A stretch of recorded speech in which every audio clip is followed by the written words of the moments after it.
right, now we get to our third story, Clay. This story features a heroine, Maria. Her life is sterile and empty. Maria comforts herself with illusions of her own independence and capability. She convinces herself that it is only by choice that she's not really married yet, and that she wants to live alone because she's independent. But Maria's highly mediated interpretation of the world and its events seems consistently at odds with reality.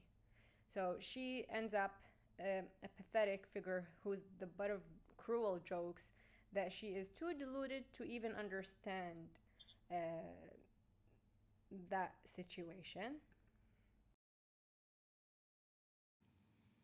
So, as we've seen already in Aveline, we also have a female protagonist here.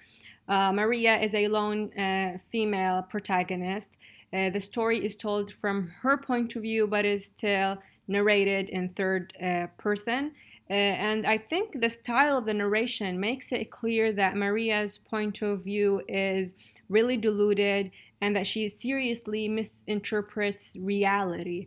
So there's a gap between her thoughts and what is really happening in real life.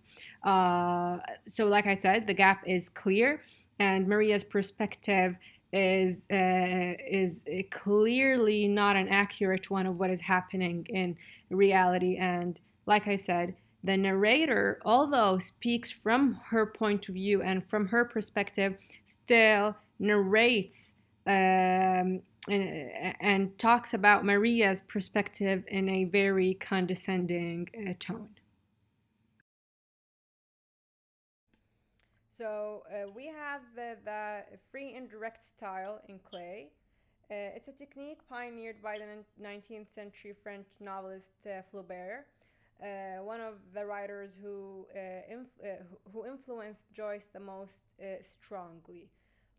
In this technique, the narration remains in third person, but the perspective shifts to that of one of the characters, a shift that is generally signaled by change in tone or style.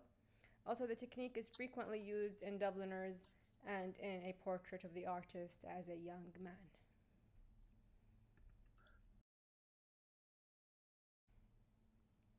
Um, Here's an example on the free indirect style. In Clay, she arranged in her mind all she was going to do and thought about how much better it was to be independent and to have your own money in your pocket. She hoped they would have a nice evening. She was sure they would, but she could not help thinking what a pity it was Alfie and Joe were not speaking. End quote. So, in this passage, it is very clear that it reflects the inner thoughts of Maria, what she's thinking, even though it is narrated in a third person voice instead of her And this talking.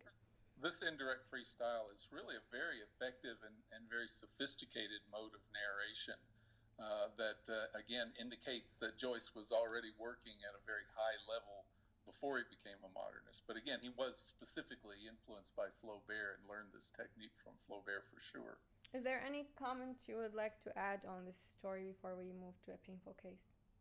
Well, I think it's an interesting story in the sense of the emotional complexity of it because Maria is this kind of pathetic figure, and you really feel sorry for her, and Mm-hmm. it's really kind of tragic her situation.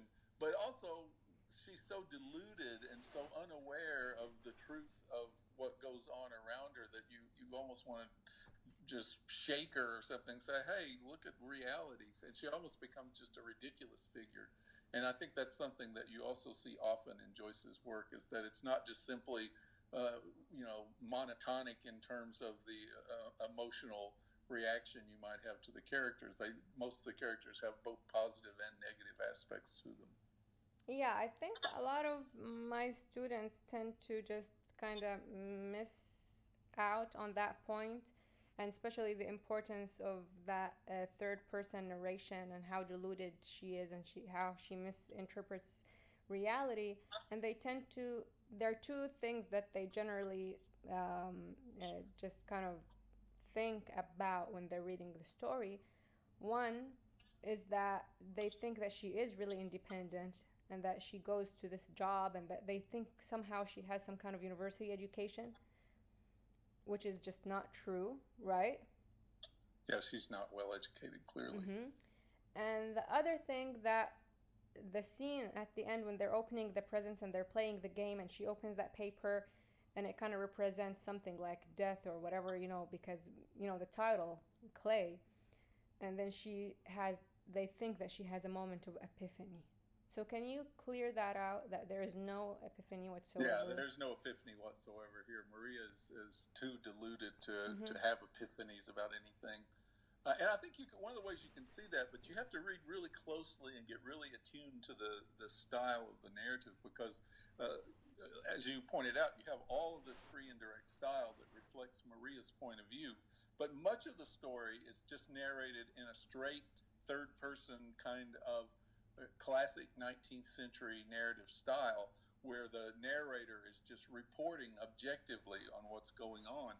But if you look closely, you can see the narrator kind of thinks Maria's an idiot. He really is kind of dismissive of her attitude. It's like, oh my God, she's doing it again. And but you have to pick up on those things, because Joyce never says anything about that. He just does it purely in style. Exactly. And so you have Yes. to look at the style. I really like what you just said, that you need to pick up on these hints and these suggestions that are just like within the text. It's not said in a direct way that she is so and so, but you really need to employ really what we say and all these techniques and about Joyce. So here it's just, we can't summarize the story and just go over the details of it, but you just have to kind of understand the way we discuss these stories and the approach, and kind of like apply that when you're reading the stories, right? Absolutely. Okay. So now we get to a painful case. And that is, I think, our last story of Dubliners before we get to the dead, right? Yes. Okay. Well, it's not the last one in the book, but it's the last No. one. It's the last one that we're discussing right now, right? Yes. So the protagonist of this story, James Duffy, is a sort of companion figure to Maria in Clay.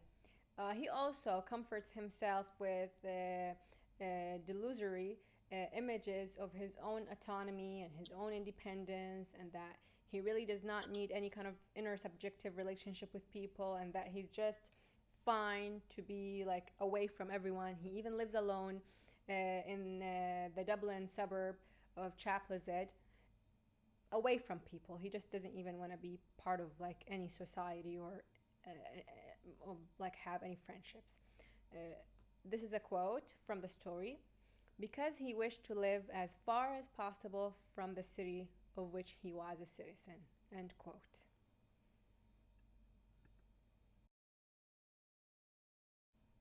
So the interactions he uses in an attempt to define his identity are not with other people, but it's with objects and possessions that he has. So he chooses them in a way that it really kind of reflects his personality. And so he says here, and I quote, he himself had bought every article of furniture in the room: a black iron bedstead, an iron washstand, 4 cane chairs, a clothes rack, a coal scuttle, a fender, and irons, and a square table on which lay a double desk. End quote. I think this collection of possessions is really important, because you can see how he's basically unable to deal with other people, because you basically can't ultimately treat other people like possessions. They have their own subjective identity, but these things, these objects, he can completely master and own. and that's just the mode of interaction that he's comfortable with. Exactly. And so Duffy has literary aspirations. He thinks of himself as a writer, but he has no plans of publishing his writing. He just feels like he's really superior to the standards of the mob. He feels like if he publishes his stuff to the people, that they won't be able to understand his writing. He sees himself as a noble, solitary hero amidst the common rabble of Dublin. And he fantasizes about committing some transgression, such as robbing a bank to show his disdain for the rules of ordinary society. And that's like, I think this is here the interesting part is that actually he's really like everybody else, right? Isn't that really kind of the point here? Well, I think that that's one of the aspects of individualism. Everybody thinks that they're different from everybody else, which of course makes them the same as everybody else. In Duffy's case, I think you can see that he's clearly more articulate and better educated than Maria, and has a better job, that sort of thing.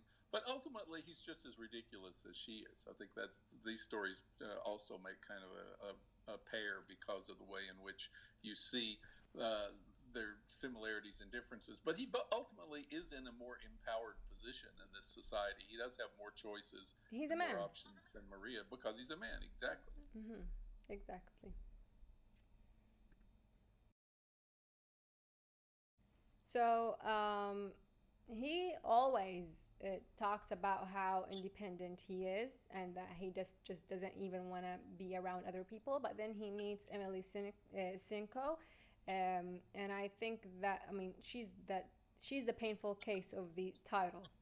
So Duffy finds that her apparent admiration for him greatly buoys his self image. He expounds to his new friend on a variety of topics, building his confidence as he goes. He says to her, no, he doesn't say that to her. He's thinking that while he's with Emily. Sometimes he caught himself listening to the sound of his own voice. He thought that in her eyes he would ascend to an angelic stature. So It's a wonderful passage that shows just how narcissistic he is, where he's talking to her, but he's really just listening to his own voice and just thinking, wow, I sound so awesome. I bet I must really sound awesome to her. exactly. It's like how obsessed he is, and like you said, narcissistic he is, and like thinking of his own greatness and just like not even thinking about the other person.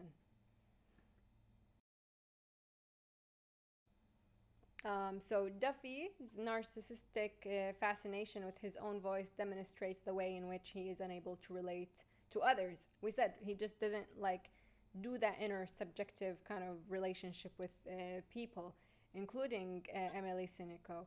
So, and this is another quotation. As he attached the fervent nature of his companion more and more closely to him, he heard the strange, impersonal voice which he recognized as his own, insisting on the soul's incurable loneliness. And also, this one is an interesting quotation. Can you explain it, please? Well, I think, this voice that he's hearing, of course, is an inner voice. This is not him listening to himself talk again. He's developing this relationship. They're getting closer, getting to know each other. And yet, this voice inside him tells him that he's really not connecting with her, that it's just not possible to connect with other human beings, which is, of course, the central experience of alienation, which is Exactly. perhaps the central experience described in modernist literature as a whole. Yes. So Emily, of course, is married, but like many married Dubliners, she's unhappy and she doesn't have probably any kind of communication with her spouse. And we're going to see something similar in The Dead about that kind of communication between spouses. So she turns to Duffy at the beginning on an intellectual basis, but then later they have their relationship more developed. So Duffy is terrified and disgusted by the intimate connection with another implied by sex, turns her away, when he begins to feel that she's probably interested in him or sexually. So Duffy cynically summarizes the state of relationships in Dublin between people. He says, love between man and man is impossible because there must not be sexual intercourse, and friendship between man and woman is impossible because there must be sexual intercourse. So, can you explain this one? Well, he's just thinking about, all of the different ways in which people can connect. And he decides that uh, the idea of a sexual relationship is to him, I think, almost unthinkable. And because it's such a vivid and intimate connection. So Mm-hmm. he says, okay, I understand. And again, the people in Dublin in 1904 would have been horrified of homosexuality. So he says, well, of course, you can't have love between two men Mm-hmm. because they obviously can't have sex. Uh-huh. But then he says, but you can't have friendship between a man and a woman because in order for them to really remain close, they have to have sex. Again, Exactly. it's a very limited view of human relationships, but Yes, he very doesn't have a limited. lot of he doesn't have much experience with human relationships or really understand what it means to connect with another human being. Yes, yes, yes, exactly. That's the entire purpose, really, here is just to show how limited his experience is in terms of intersubjectivity. So, yeah. So, Emily Sinko gets rejected and she's becomes a lonely and pathetic figure who eventually commits suicide. But now Duffy reads about her death and he just imagines, I mean, he starts to think um, how was he able to be friends with someone who's that weak and like a person who's a coward because she killed herself. Um, and then he also says that at some point in their relationship, he was once just like happy to be around her, but now just the thought of them have that they have been friends before just kind of disgusts him. And so again, you see his narcissism. I mean, poor Emily's dead, but he's feeling sorry for himself. Yeah, exactly. He just cannot think about like how sad it is or how tragic it is that she died. He's just thinking how did I become friends with someone like that, right?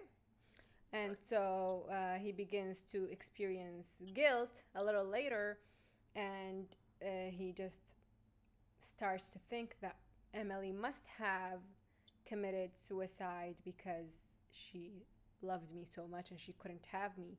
And again, like he's only thinking about himself, right? Right. Again, even when he starts to feel bad about her death, it's still in a way that elevates his position. He says, oh, the poor girl, it must have been so terrible for her not to be able to have me. Exactly. And so his own role seems highly inflated and like how like amazing he is and like I mean he couldn't even think for a second that probably Emily committed suicide because of other things that are going on in her life and that he's probably not even the only factor, not the only person who was in her life, right? Yeah, I um, think it's important to recognize that there's no evidence in the story that his interpretation is correct and that exactly. she was driven to her death by longing for him. Exactly.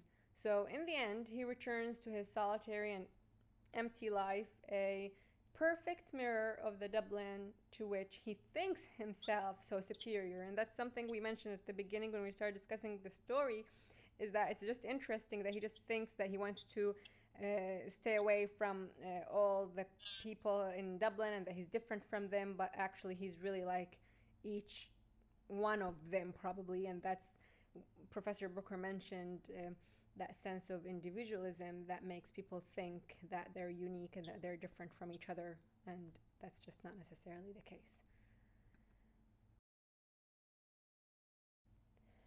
Also, at some point in the story, Duffy fantasizes of rebellion that had led him to be part of politics and be a member of the Irish Socialist Party.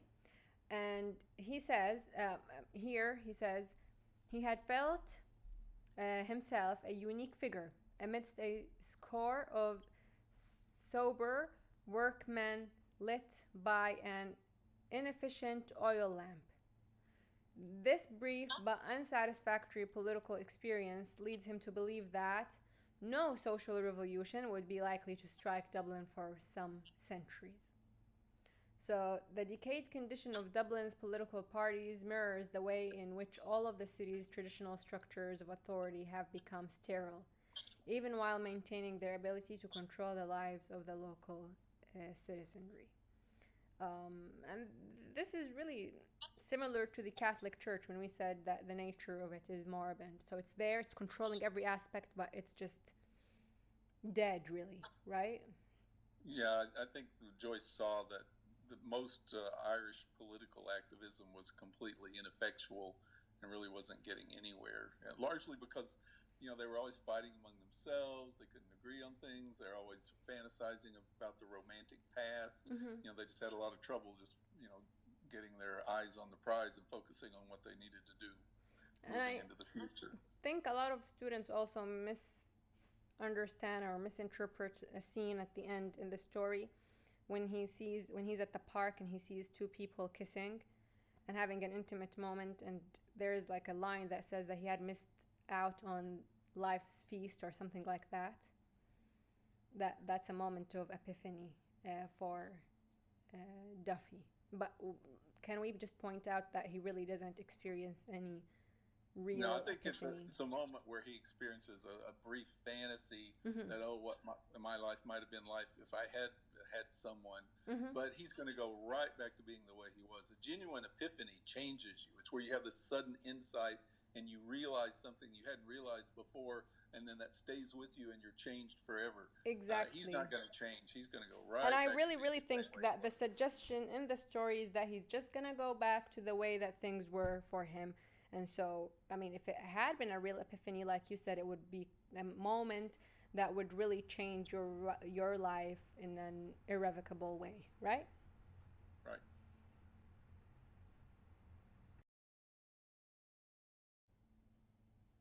So now we finally come to the dead.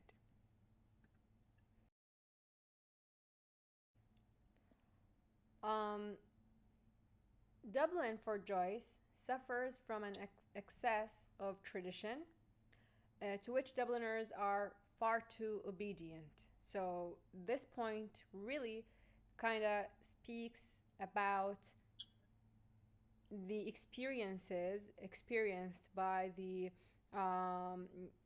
characters in the previous stories in Dubliners, because a lot of the students, when reading the stories, think that the commentary here is really about Dubliners having an impossible way out, right? Right. But what's really happening here is that something you pointed out earlier is that Joyce just says you need a better imagination to imagine that things can be better. And so it's really a criticism. So he says, okay, things are bad because of the British Empire, things are bad because of the Catholic Church, but it doesn't mean that you should just be obedient and go with that flow.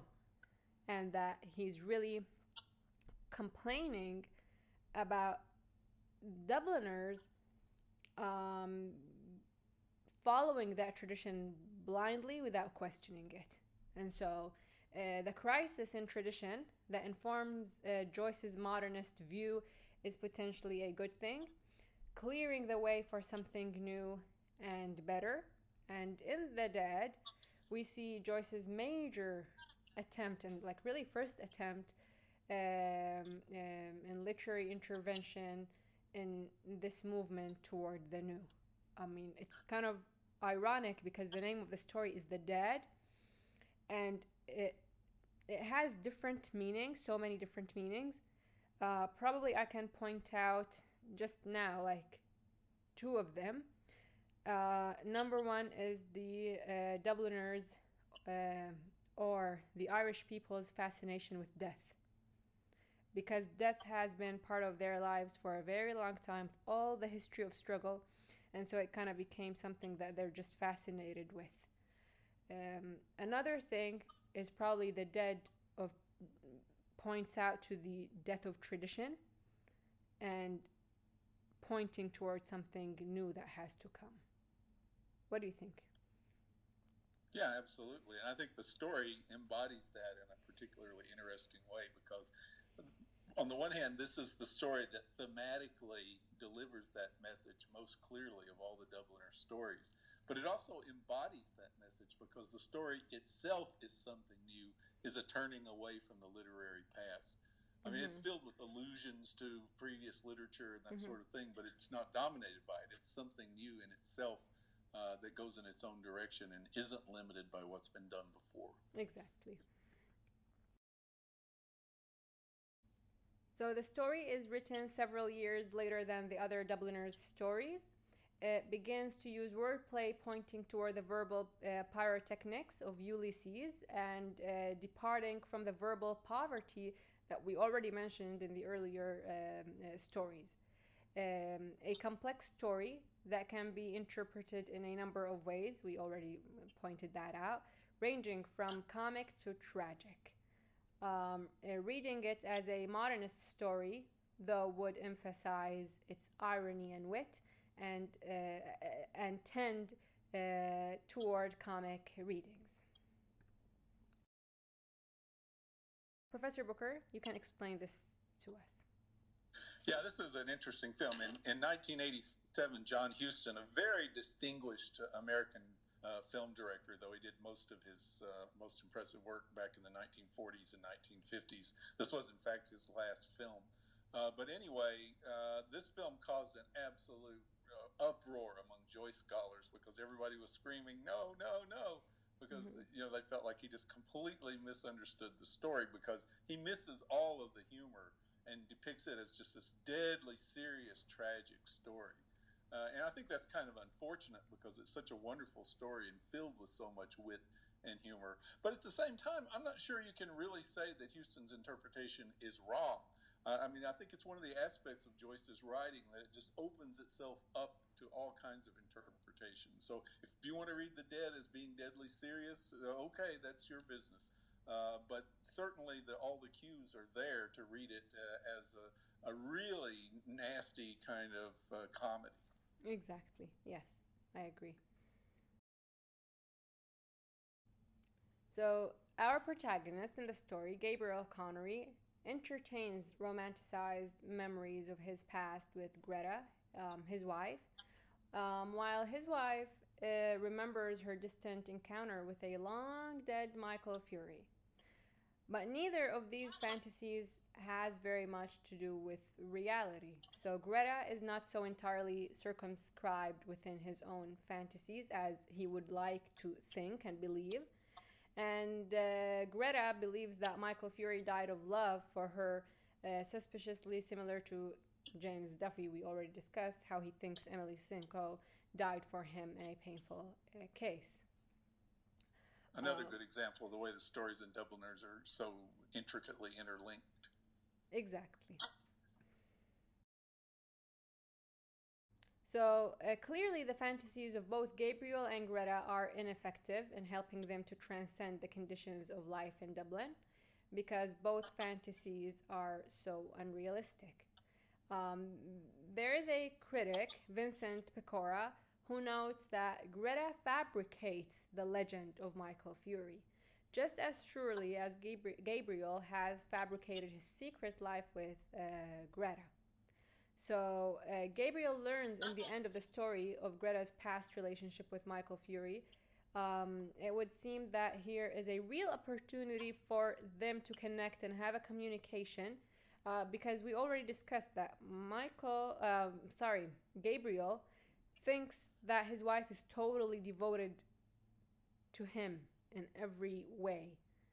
She really exists for him, and he just like it just totally kind of shocks him when he realizes that she has different people and different things that are on her mind. And so that seems to be a moment that can be an opportunity for communication between the two spouses and maybe a kind of a new engagement with reality, but I don't really think it really happens, right?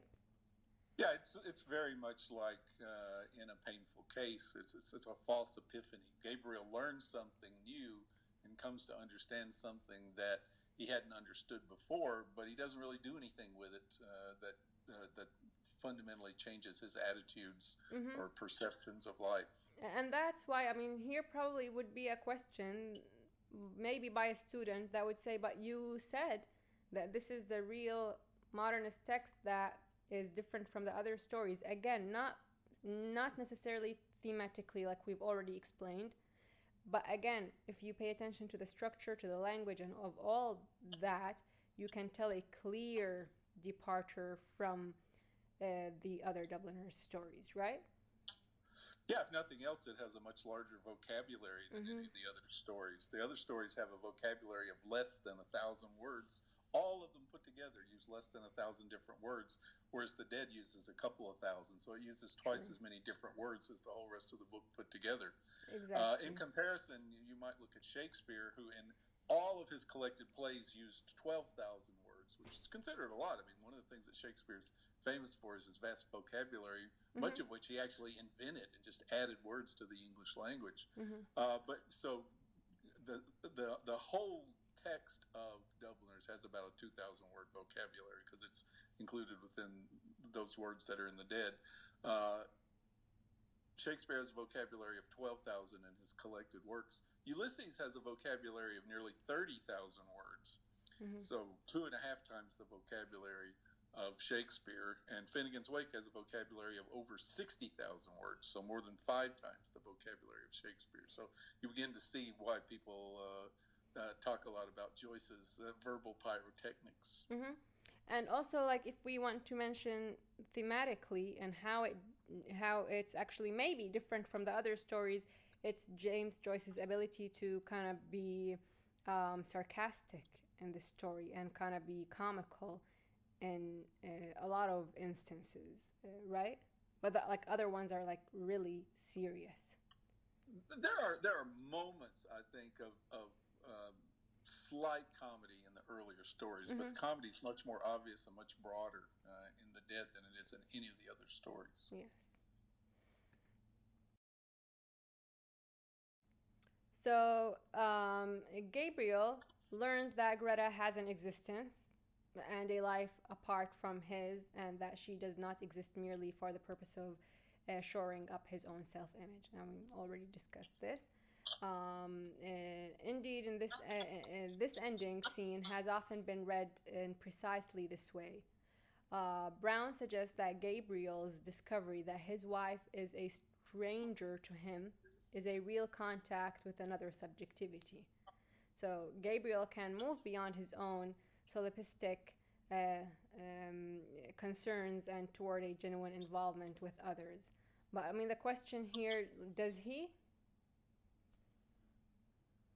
Well, I think that if you read closely and attend to the Mm-hmm. entire story, it's obviously the case that he does not. And do you think he would have any genuine epiphany? No, I don't think it's going to happen. Yeah, me neither. So, unfortunately, a close reading of Gabriel's supposed epiphany at the end of the story shows that his sense of fading ego actually arises not from an acceptance of the world, but from a turning away from it. So he immerses himself in romanticized fantasies, joining the romanticized world of Michael Fury and his fellow dead. And again, this is another commentary on the Irish obsession with the dead. And I'll read this quote: "Better pass boldly into that other world, in the full glory of some passion, than fade and wither dismally with age. His soul had approached that region where dwell the vast host of the dead. He was conscious of, but could not apprehend, their wayward and flickering existence. His own identity was fading out into a gray, Im- impalpable world. The solid world itself, which these dead had one time reared and lived in, was dissolving and dwindling. What do you think of this quotation? Well, I think there's a couple of things. I mean, one is just to look at the meaning of it, Mm-hmm. which is really, I think it's Gabriel just sort of trying to. He's almost like consciously trying to have an epiphany. But I think the language is what's really important here. The language, it's a little bit stilted. It's a little bit pretentious. You know, it Mm-hmm. tends toward the poetic. It's very much the kind of language that you can imagine Gabriel using in that speech that he delivers in the story that he spends so much time working on. And, you know, he's so worried that he's so much smarter than everybody else that they might Mm-hmm. not be able to understand what he's talking about. You know, that sort of thing. So he drifts off into this basically, instead of learning to be realistic, instead of fantasizing, he just switches fantasies. Exactly. Switching to fantasies. So, read literally, this is a moment of sudden insight or epiphany that might change Gabriel's life forever. And we said before that Joyce is known for the use of such epiphanies, especially in the portrait of the artist as a young man. Uh, but it is also possible to see Gabriel's epiphany as a false one. And we both agree on that. He has learned nothing, but has simply swapped a former unrealistic fantasy for another, borrowed from Greta. So compare James Duffy's false epiphany in a painful case in which he seems to realize that he has shut himself off from, but then does nothing to rejoin life's feast. And this is something that I think that we just commented on just a little earlier. Yeah, and Uh, it's worth noting what's different about a portrait of the artist as a young man. mhm, There are some genuine epiphanies, mhm, mhm. but they're all experienced by Stephen Dedalus. And Stephen Dedalus is a brilliant young poet based on Joyce himself. Yes, So Joyce is basically, what he's telling us is that there are people who have special insights and who have an ability to have epiphanies that actually change the way they see things. yeah, And usually those people are artists and poets. because really the artist, I mean the young artist there is really Joyce himself. He's looking at the younger version of A himself. version, yeah, a version of Hmm. Joyce, but one from whom he maintains a considerable ironic distance. Ironic distance, exactly. All right, so rather than facing reality, like we've already said, Gabriel simply exchanges his fantasy for Greta's more powerful one. He envisions himself in the role of the sacrificial hero, formerly occupied by Michael Fury. Um, Gabriel Conroy remains at the end of the dead as thoroughly inscribed within conventional narratives as ever. So the dead is a new kind of story. We've already said this, not because its characters achieve more than those in the other Dubliner stories. I mean, it's really mainly about the structure of the writing. And the style and just the Yes, yes, energy. I yes. mean, The style, the Joyce energy. intentionally wrote the others in this kind of almost zombie-like style True. to indicate that Dubliners are in a way spiritually dead. But then when you get to the story called "The Dead," suddenly the language comes alive. Exactly. It's a really interesting irony, and I'm sure Irony. Joyce is very much aware of that. Yeah, I agree. Totally. So, the narrative within which Gabriel envisions himself is for Joyce one that has contributed to contributed powerful to the oppressive conditions of life in Dublin. So basically, Joyce is saying that the people in Dublin and in Ireland have participated in their own oppression. The Irish penchant for self sacrifice is particularly related to the tradition of Christianity, and indeed, Michael Fury is specifically surrounded by images associated with the Christ at the end of the dead.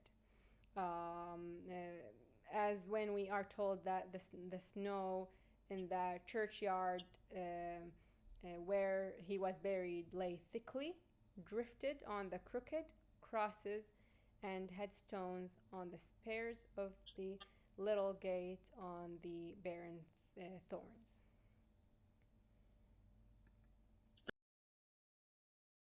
And crosses, of course, being two images that are very centrally associated with the crucifixion of Christ. Yes, exactly. So Gabriel's identification of himself with Fury as a sacrificial hero mirrors the movement through which Christianity has imposed an ideology of sacrifice on Ireland, and an ideology that contributes to the domination of Ireland by foreign forces. And we talked plenty on that history. Pecora discusses Joyce's skepticism toward the tradition of the self sacrificial hero in his treatment of Gabriel, noting that Gabriel may be one of the bloodiest impostors of all, caught within the whole structure of a heroism derived from the life of Christ. Do you have any comment on this quotation? No, other than just to make it entirely clear, Pecora here is using the term bloodiest in the British sense. It doesn't literally mean bloody. It means something like most extreme or most ridiculous impostors of all.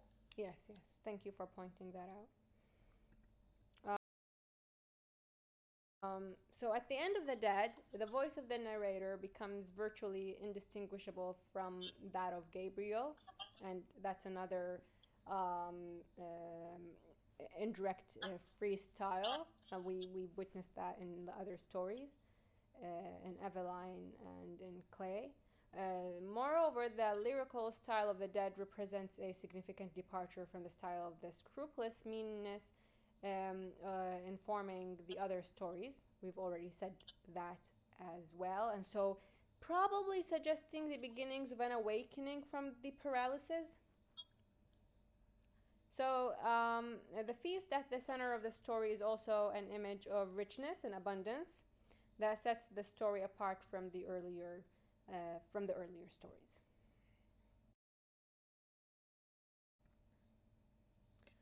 We also have the images of sterility and paralysis that are lighter in this story, and even there's humor in them, and they're like funny. Uh, for example, there's the story of the never to be forgotten Johnny. It's a horse who normally does nothing but walk in circles driving a mill. One day he's taken out for a drive and he ends up pulling the carriage around and around, circling the statue of a British king. So, this really thematizes the way in which the Irish are trapped by British power, and thus seems to fit in with the paralysis theme of the earlier Dubliners stories. But it is related in a clearly comic mode. Do you want to comment on this one? Yeah, I think that this is an interesting example because this is a story that I've heard lots of anecdotes about, where people would be reading through the story, reading it like John Huston, thinking that it's deadly serious and it's so sad. And then they get to this story of the never to be forgotten Johnny, and they're like, wait a minute, this is ridiculous and hilarious. And they're completely perplexed, like, how did this get into this sad story? And then they start thinking, oh, wait a minute, maybe it's not a sad story. Maybe it's a ridiculous story, just like the story of the never to be forgotten Johnny, who's doing exactly what Irish people do, according to Joyce, and that's just sort of go around in circles endlessly, trapped in the gravitational pull of British and Catholic power. Yeah, but also there's a suggestion here by Joyce that there is more to be done even if you rid yourselves of these powers. Because clearly this says that there is still some kind of, fascination with the British power or the Catholic Church even after kind of officially getting rid of them, right? Well, I think you could read it that way. I mean, he obviously has been walking in circles his whole life, and then he finally gets a chance to get outside of that dynamic, and then just falls right back into it. So it's kind of a warning that, you have to basically continually work to achieve your freedom. You don't just make one move and then say, "Oh, now I'm free." it's a constant struggle that never ends. Exactly. Okay, so in this sense, then the final Dubliners story does in fact represent a potential move toward a solution to the sterility and paralysis of the earlier stories. Um, Most importantly, the dead can be quite funny. We've already said that, representing a significant step forward for Joyce in accepting the foibles of the fellow Dubliners. Uh, Also, the comic style is perfected in Ulysses a few years later. From the beginning, The Dead is both funnier and more linguistically complex than the other stories in Dubliners. And also notice the first sentence. It begins with Lily, the caretaker's daughter, was literally run off her feet. Know how she is repeatedly referred to as Lily, the caretaker's daughter? It suggests that she has no distinctive identity of her own. Now, this first sentence is, I think, becoming, in a way, more and more relevant these days because it's becoming more and more common among English speakers to use the word literally to mean figuratively, which is Mm-hmm. the opposite of literally. And of course, that wasn't common back when Joyce was writing this. So Joyce is just intentionally making a mistake. Clearly, she's not literally run off her feet, or she would be on the floor. Exactly. She's just really harried and busy, is what he means. And he's suggesting here basically the way that people often misuse the English language. Joyce is a master of the English language. He could write the most brilliant and intricate sentences ever created in the English language. But he's also an absolute genius at bad writing. He can use bad writing more effectively than any writer you've ever seen, and he does it quite frequently, even in Ulysses and places like that are so famous as Mm-hmm. masterpieces. But like there's one whole chapter in Ulysses late in the book that's just hilarious. It sounds like it's written by a high school composition student or something. And it's just an amazing collection of grammatical errors and logical errors and misinformation. It's really quite funny. Yes. So also note the title is emphasized in the repeated reference to dead people and in the suggestion that the Irish might have an unnatural fascination with the dead. And we explained the possible reasons for that. But also note the extensive wordplay involving words associated with death, the beginning of a movement in which Joyce would become the most celebrated wordplay artist in literary history, and Professor Booker already talked a lot about that. Much of the wordplay in the story centers on death, but in a light-hearted way. So it's not really so serious, and it's not. Um, it's intended more like to be kind of funny, right, and comical. So Yeah, Gabriel, absolutely. yes, Gabriel claims that his wife Greta takes 3 mortal hours to dress herself. Aunt Kate and Julia proclaim that Greta must be perished alive. So, do you want to comment on these mortal hours and perished alive? Well, it's just the way Joyce just drops in every reference to death that he possibly can, suggesting the way in which the fascination with death has completely infected the language, even of the Dubliners. But he does it with such a light touch that he's also poking fun at them for doing that at the same time and suggesting that there's something kind of comical about their fascination with death. Yes.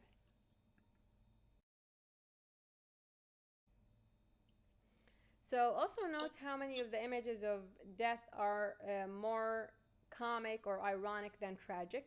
We've noted that. So, please, when you're reading, as you're reading, just keep note of all these things that we're mentioning. Um, do you want to talk about this? Well, I think that it's he's walking a fine line here because Mm-hmm. audiences are going to immediately think a story called The Dead is going to be sad, right? Mm-hmm. And when you have the story that's littered with images of death, you're going to expect it to be sad. And again, there's a lot of people who have read it that way because it's just so easy to see it that way. It's like, it's like in Bertolt Brecht's Mm-hmm. Mother Courage, who's supposed to be a ridiculous character, but so many people saw her as an admirable character just because she's named Mother Courage. Right? Mothers are good, courage is good. She must be an admirable character. And so Joyce understands perfectly that people are going to be tempted to read this story the wrong way, and he wants to make that possible. But I think his writing is all designed, especially from the dead forward, designed to have people sort of wrestle with it and try to come to some kind of conclusion, not simply by consuming it quickly and easily, but by having to think about it and rethink about it and reread it and agonize over it, and then ultimately to enjoy it. Because from the dead forward, all of his writing is done in a comic mode. Yes. So much of the comedy, of course, comes from Gabriel Carney's depiction as a pretentious prig. He is mocked in the story, but gently. Before actually we just finish these, Professor Booker is going to tell us a little bit about his pretentiousness and his speech during the party and his nationalist ideas. Well, I think I mentioned already the way in which he's so concerned that his speech is going to be over the heads of his audience, and he's thinking about, he's wanting to put in allusions so it will sound, sophisticated and erudite, but he's also afraid that his audience won't catch the allusions. But I think the clearest place where you see this is in his confrontation with Molly Ivors. Who treats him exactly the way Joyce treats him. She sort of mocks him, but in a very gentle way. Mm-hmm. And she kind of basically pokes fun at him, suggesting that there's some evidence that he might be an English sympathizer and might sympathize with the English rule in Ireland, which he gets really upset about. But at the same time, he doesn't share her Irish nationalist view because he doesn't, as with Joyce, he doesn't really think that the Irish nationalist movement was going in the right direction, and that it would probably, or at least possibly, lead to something worse than British rule in Ireland, which it arguably did in the 1930s when they were essentially ruled by fascists. Yes. But the confrontation with Molly Ivors, you see he gets so upset and so frustrated because, first of all, he wants people to admire him, and he wants women in particular to be impressed by him. Mm-hmm. And then when she seems not to be impressed and is clearly just making fun of him, he gets really upset. And even after she says, "Oh, come on, I'm just kidding around with you," she tries to make light of it. I think that upsets him even worse because he doesn't want some woman kidding around with him, but she should just be admiring him and thinking how awesome he is. Exactly. Yes, yes. So, as Professor Booker has just noted, that in many ways, the many ways in which Gabriel resembles Joyce, probably like you just mentioned about the um, Irish independence, right? Right. And the ways in which the dead indicates Joyce's growing ability to make fun of himself. And we already mentioned that Stephen Dedalus would be the culmination of this ability. Any comments before we end this? Not really. I might point back to Miss Ivors, though, just to clarify that Joyce, clearly in the confrontation between Miss Ivors and Gabriel Conroy, she gets the better of the exchange and comes out looking better. But at the same time, Joyce doesn't really endorse her point of view either, and makes her seem a little bit pretentious because when she's leaving the party, after she's been kidding Gabriel for not knowing the Irish language and not respecting his own language and culture and all these things, and then she says "Bien nach lieb," which is supposed to be an Irish farewell. She thinks she's saying goodbye in Irish, but that actually means hello. So she's leaving and saying hello. So it's Joyce just pointing out that those people, they're always talking about the Irish language, but nobody knows the Irish language. Yeah. I mean, I like that. It's just like it kind of also shows that pretentiousness. Exactly. On like for like both of them, not even not. Both of them. Yeah. And I think that's one of the interesting things is that they actually have a lot in common, and in many ways are a lot alike. So, which of course makes them in some ways even more antagonistic to each other. Exactly.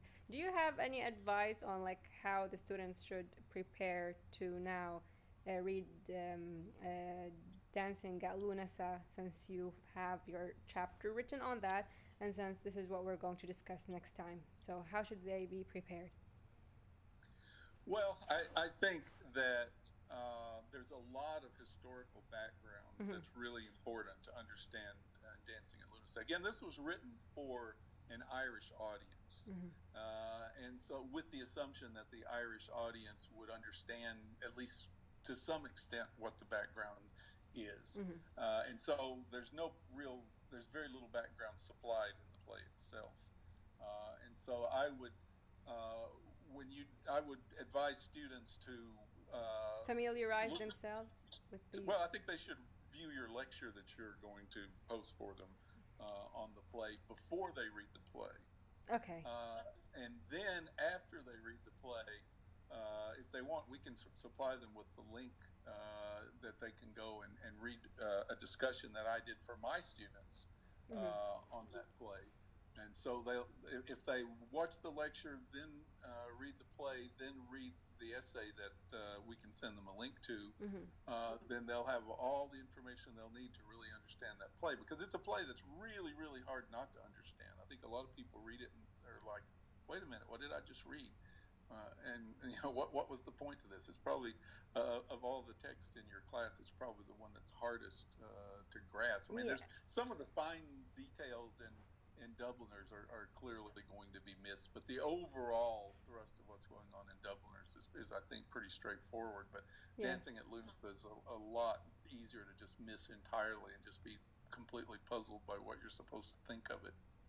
Yes, yes, yes. I totally agree, because I mean it has a lot of commentary on modernism in terms of the economy, capitalism, basically the Irish diaspora, the political situation uh, between Northern Ireland and the Republic of Ireland, and a lot of the political figures. And so I really think that if they don't have that background, they don't know that history and that political climate, then it's just going to be kind of perplexing, and like they might just kind of miss out on all that and just kind of look at the uh, just look at it as in terms of the themes of memory and migration, but without having that solid background. I agree. Yeah. All right. Okay. Thank you so much. I appreciate having the opportunity to join you here. Thank you.